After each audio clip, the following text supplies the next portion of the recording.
अध्याय 16 कथाभाग। गुरुवेदधर्मा पुढे सांगू लागले, सच्चिदानंद दत्ताच्या कृपेने अर्जुनाला सिद्धी मिळाली, यात आश्चर्य नाहीच। दत्ताने त्याला उठवून विचारले की आता तुझी कोणती इच्छा आहे ते सांग। अर्जुनाने सांगितले की जशी आज्ञा द्याल तसा वागेन। दत्ताने आज्ञा केली की आज विश्रांती घे आणि उद्यापासून अभ्यास सुरू कर। अर्जुनाने तसेच केले आणि दुसऱ्या दिवशी गुहेत जाऊन बसला। त्यावेळी त्याची समाधी प्रथम 3 महिने, नंतर 6 महिने व पुढे 1 वर्ष झाले तोवर होती। दत्ताने जाऊन स्वतःच त्याची समाधी उतरली व त्याला पुन्हा जाऊन राज्य चालविण्याची आज्ञा दिली। अर्जुनाची परत जाण्याची इच्छा दिसेना। मग दत्ताने त्याला अनासक्त राहून प्रपंच कर्म कशी करावीत ते शिकवले। तसेच ज्ञानी योगी जर संसार सोडून देईल तर सर्व अज्ञानी तसेच वागतील, यासाठी प्राप्त कर्मे करीत राहण्यास सांगितले।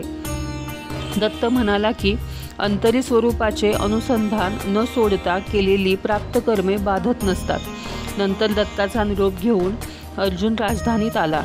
नागरिकांनी त्याचे भव्य स्वागत केले। अर्जुन राज्य चालवू लागला। त्याच्या योग सिद्धीमुळे त्याचे राज्य आदर्श बनले।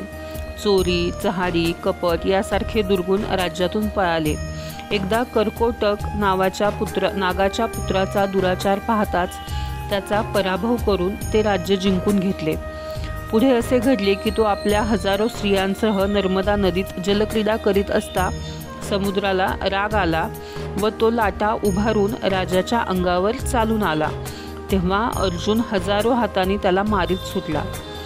त्या माराने निर्बळ झालेल्या समुद्राने अर्जुनाची यथासांग पूजा केली व शरण जाऊन अभय मागितले। राजाने त्याला क्षमा केली असता तो अर्जुन सर्व कर्मे करून सर्व भोग भोगून अलिप्त होता, अर्थात जीवनमुक्त होता। प्रपंच आसक्तीविरहित करणे हीच त्यातील खुबी आहे। कर्म तर प्रत्येकाला करावेच लागते, पण ज्ञानाला कर्म बाधत नसतात, तर अज्ञानाला मात्र बाधतात।